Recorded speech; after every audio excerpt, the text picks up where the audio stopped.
Anugerah terindah. Anugerah terindah, anugerah itu adalah pemberian dari atas ke pihak bawah. Pemberian dari pihak atas ke pihak bawah.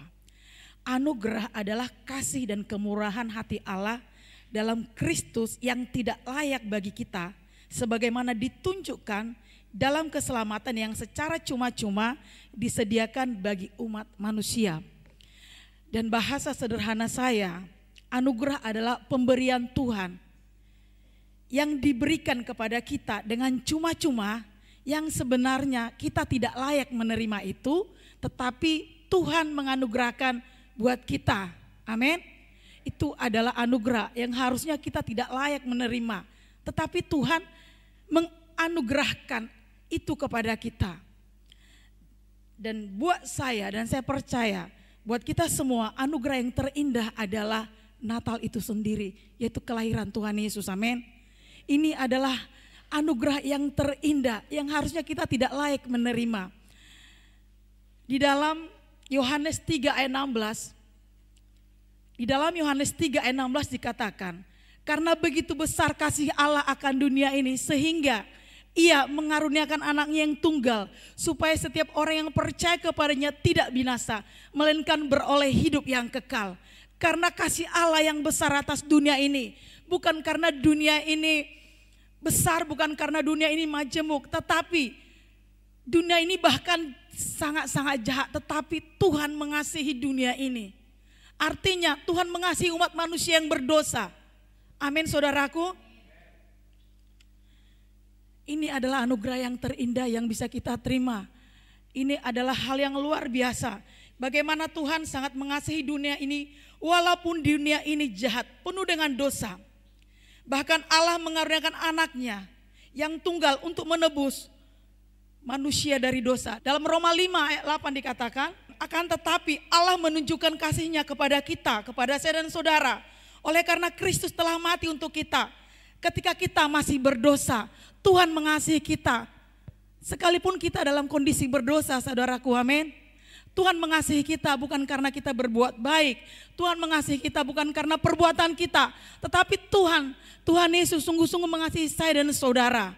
Kita sama-sama buka di Lukas 1 ayat 26 sampai 32. Kita baca bergantian, yang pertama perempuan kemudian yang laki-laki. Saya baca mulai dari perikopnya. Pemberitahuan tentang kelahiran Yesus. Dalam bulan yang ke-6, Allah menyuruh malaikat Gabriel pergi ke sebuah kota di Galilea bernama Nazaret.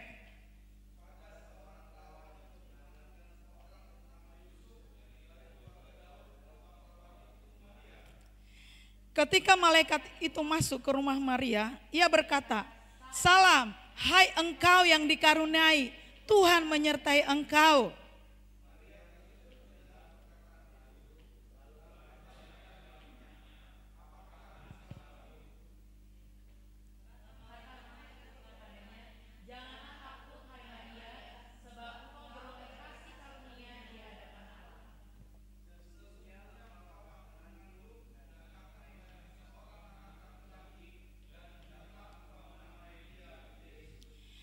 Ia akan menjadi besar dan akan disebut anak Allah yang maha tinggi. Dan Tuhan Allah akan mengaruniakan kepadanya tahta Daud bapa leluhurnya. Haleluya. Bapak ibu saudaraku, kita sudah tahu bagaimana Maria diurapi Tuhan, amin. Maria mendapatkan anugerah yang besar. Maria diberi anugerah, dia mengandung seorang bayi dan yang akan menjadi juru selamat umat manusia, saudaraku. Ada satu anugerah, Tuhan memilih seorang Maria. Bagaimana Tuhan memilih rahimnya untuk melahirkan seorang bayi yang akan menjadi juru selamat umat manusia. Dan dari awal Tuhan Yesus mau datang ke dunia. Yesus datang ke dunia supaya sama menjadi saya dan saudara. Tuhan memilih Maria, dia datang ke dunia untuk menjadi sama dengan umat manusia, menjadi sama dengan kita. Dan Tuhan memilih saya dan saudara juga, supaya Yesus lahir di hati saya dan saudara, amin. Ini juga anugerah yang sangat besar. Bukan hanya Maria yang mendapat anugerah, tetapi saya dan saudara. Yesus mau lahir di hati saya dan saudara. Amin Bapak Ibu Saudaraku. Ini adalah anugerah yang sangat terindah yang bisa kita terima. Bagaimana Yesus memilih kita dari miliaran orang. Dari penduduk bumi ini ada berapa miliar saudaraku. Tetapi dia memilih kita di tempat ini. Dan kita izinkan saudaraku dia lahir dalam hati kita. Ini adalah anugerah. Anugerah buat kita. Maria mendapat anugerah dari Tuhan. Dia dipercaya untuk mengandung bayi. Tanpa persetubuhan dengan suaminya. Tetapi lewat Roh Kudus. Bagi manusia itu tidak mungkin. Tetapi di dalam Lukas 1 ayat 37 dikatakan sebab bagi Allah tidak ada yang mustahil. Amin saudaraku. Tidak ada yang mustahil bagi Allah. Dengan cara itu juga saudaraku bahwa Tuhan mau menolong setiap kita. Tuhan menolong setiap kita bukan karena perbuatan kita, tetapi menolong saya dan saudara. Karena dia rindu, dia mau menolong saya dan saudara. Itulah sebabnya dia mau lahir di dalam setiap hati kita. Anugerah yang terindah itu saudaraku, untuk menjalani hari-hari kita, dalam kesulitan kita, dalam pekerjaan kita, dalam studi kita, dalam rumah tangga. Mungkin orang tua sulit untuk mengajar anak-anak. Orang tua mungkin hari-hari ini sering kita mendengar ada antara orang tua dengan anak, ada anak membunuh orang tua, ada orang tua memenjarakan anak karena anaknya berjudi terus.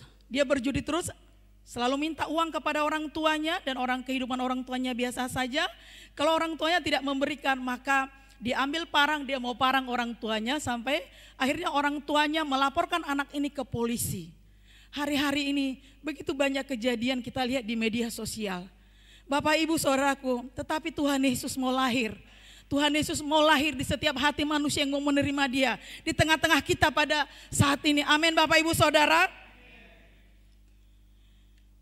Mungkin kita berpikir di dalam kehidupan kita tidak ada keajaiban. Mungkin ada di antara kita yang berpikir ketika kita berdoa, mungkin sudah ada yang berdoa bertahun-tahun, berdoa untuk sesuatu hal, supaya ada mujizat, tetapi tidak terjadi mujizat. Ada yang berpikir, Tuhan kayaknya mujizat ini gak mungkin sama saya. Ada yang seperti itu, sepertinya ini hanya milik orang-orang tertentu. Ada yang seperti itu enggak? Ketika kita berdoa untuk sesuatu hal, long time gitu, lama sekali gitu loh. Tetapi kayaknya Tuhan gak jawab, kita berpikir rasanya mungkin, ini Tuhan ini Tuhan tuh cuma orang-orang tertentu yang mengalami mujizat. Ketika seseorang berdoa untuk kansernya gitu kan, kansernya sembuh. Ketika orang berdoa supaya ada pemulihan dalam keluarga, orang itu dipulihkan. Tetapi ada orang-orang tertentu udah berdoa bisa-bisan, tapi kok Tuhan gak menjawab. Tetapi saudaraku, Tuhan mau terus menjawab setiap doa-doa kita. Dia mau menolong saya dan saudara.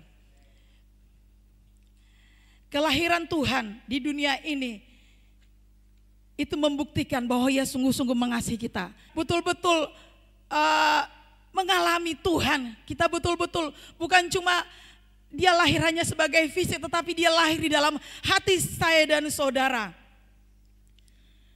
Tuhan mau lahir di setiap kita saudaraku. Kita buka di Lukas 1 ayat 38 dan 45. Kata Maria, sesungguhnya aku ini adalah hamba Tuhan. Jadilah padaku menurut perkataanmu itu. Lalu malaikat itu meninggalkan dia. Ayat 45-nya. Dan berbahagialah ia yang telah percaya. Sebab apa yang dikatakan kepadanya dari Tuhan akan terlaksana. Ini adalah janji Tuhan buat kita. Amin. Tuhan mau datang dalam hati kita. Tuhan mau lahir dalam hati kita. Apa yang harus kita lakukan? Biarlah seperti Maria berkata, dengan rendah hati Maria berkata, biarlah jadi kepadaku seperti yang dikatakan Tuhan, terlaksana. Amin saudaraku, semua janji-janji Tuhan kita perkatakan itu terlaksana buat kita. Yang merindukan sesuatu sampai berakhir tahun 2024 Tuhan, pokoknya tahun 2024 ini yang aku mau itu harus terjadi. Kita berdoa saudaraku, kita berdoa, kita perkatakan seperti Maria. Seperti Maria yang berkata, sebab apa yang dikatakan kepada Tuhan akan terlaksana. Maria benar-benar sangat rendah hati, jadilah padaku seperti apa yang dikatakannya. Walaupun Maria tahu pada waktu itu konsekuensi yang harus dia alami. Karena statusnya Maria dengan Yusuf masih bertunangan, belum menikah dan tiba-tiba hamil. Itu pada waktu itu tidak mudah saudaraku, sangat-sangat tidak mudah. Tetapi Maria berkata, jadilah padaku seperti yang dikatakannya. Biarlah firman Tuhan apa menjadi kerinduan kita saudaraku. Janji-janji Tuhan yang mungkin di awal tahun kita sudah terima. Jangan dilupakan. Jangan dilupakan, kita terus memperkatakannya. Amin. Kita terus memperkatakannya. Ketika satu sama lain mengingatkan saudaraku, kita bisa terus pikiran kita terus diingatkan. Sama dengan Pentakosta ketiga. Kalau tiap minggu enggak diucapin, disampaikan, saya sangat yakin kita bisa lupa, betul? Karena kita sering mendengar, contohnya Pentakosta ketiga, pencurahan Roh Kudus yang dahsyat di zaman ini melebihi yang terjadi di Azusa Street. Itu udah pasti, karena tiap minggu Pentakosta ketiga mengakibatkan penuaian yang terbesar. Itu karena tiap minggu diulang-ulang. Kita perkatakan janji Tuhan itu diulang-ulang, amin. Walaupun kadang mungkin kita ini rasanya gak mungkin, kita perkatakan lagi, kita perkatakan lagi, kita perkatakan lagi. Kalau kemarin-kemarin kita sudahlah. Tetapi mulai hari ini kita mau lagi, amin. Kita mau lagi perkatakan janji-janji Tuhan. Kita bisa catat semua janji Tuhan. Mungkin kita bisa membuat resolusi tahun 2025. Tuhan, saya mau ini. Sesuai dengan janji Tuhan, kita terus memperkatakannya, kita percaya saudaraku.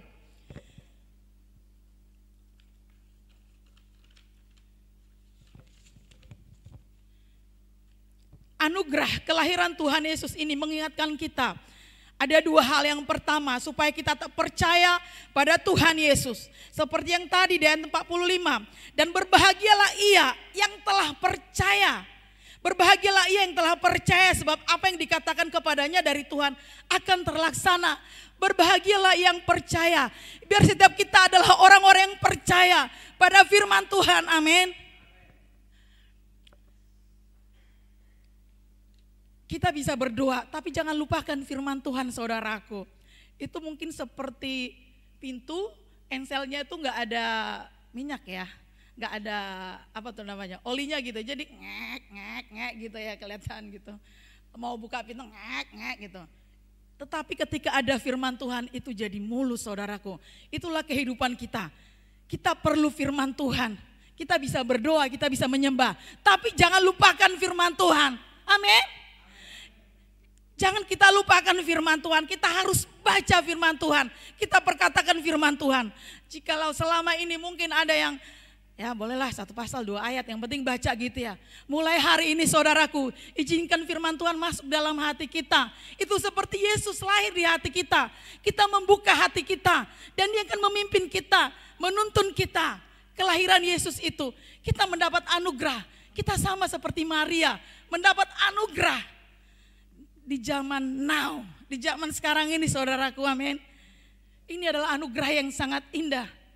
Ketika kita mulai melupakan itu, kita bisa mengatakan, Yesus lahir di hatiku. Kita bisa berkata, Yesus lahir di hatiku, Yesus akan menuntunku. Saudaraku, ketika Tuhan Yesus, ketika kita bisa menerima Yesus sebagai Tuhan dan Juru Selamat kita secara pribadi, Tuhan memberikan itu dengan cuma-cuma. Justification, kita dibenarkan. Kita menerima itu dengan cuma-cuma. Cuma setelah itu kan, itu ada proses, ada sanctification, ada proses yang harus kita alami dan sangat berpotensi dan kita bisa jatuh. Tetapi saat kita jatuh, kita minta pengampunan dari Tuhan. Tetapi ketika kita percaya, ketika Yesus lahir dalam hati kita, Tuhan menolong saya, Tuhan menolong saya, dan saya percaya Tuhan akan menolong kita. Sebegitu mudahnya saudaraku menyentuh hati Tuhan itu, amin. Jangan ketika kita berpikir atau ketika saudara berpikir Tuhan itu rasanya jauh. Kita bisa memanggil Dia dengan lembut. Tuhan tolong saya sulit menahan ini. Saya sulit kalau enggak ngamuk-ngamuk. Saya sulit kalau enggak marah-marah. Tapi ketika kita minta kekuatan dari Tuhan, Yesus akan datang. Semudah itu saudara. Pertanyaannya itu apakah kita mau? Amin. Pertanyaannya apakah kita mau dipimpin Roh Kudus?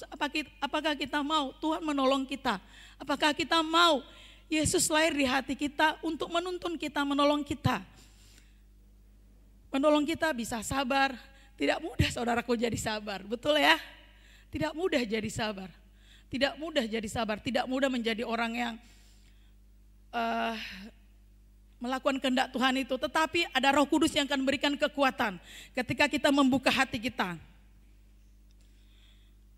Kita tetap percaya, kita dijaga Tuhan, kita disertai Tuhan. Kita adalah anak kesayangan Tuhan. Jikalau kita pernah berpikir, kayaknya Tuhan gak sayang sama saya. Masalah saya banyak. Ada anak-anak remaja, ketika ada masalahnya kayaknya gak sanggup. Mental health, gitu kan. Terus berpikir untuk, gue pengen bunuh diri gitu kan. Itu ada kan anak-anak remaja tuh ya. Aku gak sanggup menghadapi kenyataan ini. Gitu, itu tuh ada. Gak cuma anak remaja sih, semuanya kayaknya. Ketika mengalami tekanan di pekerjaan, mental health, perlu healing. Biar kita healing dalam hadirat Tuhan, saudaraku. Ketika kita mengalami, mungkin ada anak yang tidak mengalami penghargaan dari orang tua. Tetapi kita berharga di mata Tuhan, kita disayang Tuhan, saudaraku. Kita akan dilimpahi Tuhan, kita bisa memperkatakan ini tiap hari. Dan itu akan terjadi dalam hidup kita. Kita memperkatakan terus firman-firman-Nya dalam hidup kita, semua janji-janji Tuhan. Maria dengan rendah hati berkata seperti itu, jadilah kepadaku menurut perkataanmu. Ketika firman Tuhan datang kepada Maria, Maria berkata, jadilah padaku menurut perkataanmu. Coba kita ingat apa janji Tuhan bagi kita di awal tahun mungkin. Yang kalau kita berkata Tuhan ingatkan saya yakin Tuhan pasti ingatkan kita. Tetapi Tuhan mau memberkati kita, saudaraku. Yang kedua, dalam Lukas 1 ayat 13 sampai 36. Lukas 1 ayat 13 dan 36. Kita baca sama-sama 3, 2, 1. Tetapi malaikat itu berkata kepadanya, jangan takut hai Zakaria, sebab doamu telah dikabulkan dan Elisabet istrimu akan melahirkan seorang anak laki-laki bagimu dan haruslah engkau menamai dia. Kemudian ayat 36. Dan sesungguhnya Elisabet sanakmu itu, ia pun sedang mengandung seorang anak laki-laki pada hari tuanya. Dan inilah bulan yang ke-6 bagi dia yang disebut mandul itu. Anugerah Allah, anugerah yang terindah yaitu kelahiran Tuhan Yesus mengingatkan kita. Tuhan pasti mendengar doa kita, amin. Kita tahu bahwa Elisabet ini divonis dia mandul, tidak akan memiliki keturunan. Tetapi kita melihat di firman Tuhan ini bahwa dia mengandung seorang putra dan namanya pun sudah disediakan. Ini sesuatu yang luar biasa. Elisabet juga mendapatkan anugerah. Apapun yang kita doakan saudaraku, Tuhan pasti menjawabnya, amin. Kita mempersiapkan hati kita untuk mengalami mujizat itu dalam hidup kita. Ketika Tuhan menjawab doa kita, kita siap gitu, kita siap. Mungkin ada yang sudah lama untuk merindukan anak, yang merindukan apalagi? Studi, usaha. Tuhan kapan ekonomi kami pulih? Kenapa selalu seperti ini? Tetapi tetaplah berdoa dan tetap percaya. Tuhan pasti akan mendengarkan setiap doa kita. Amin, saudaraku. Tuhan pasti mendengarkan doa kita.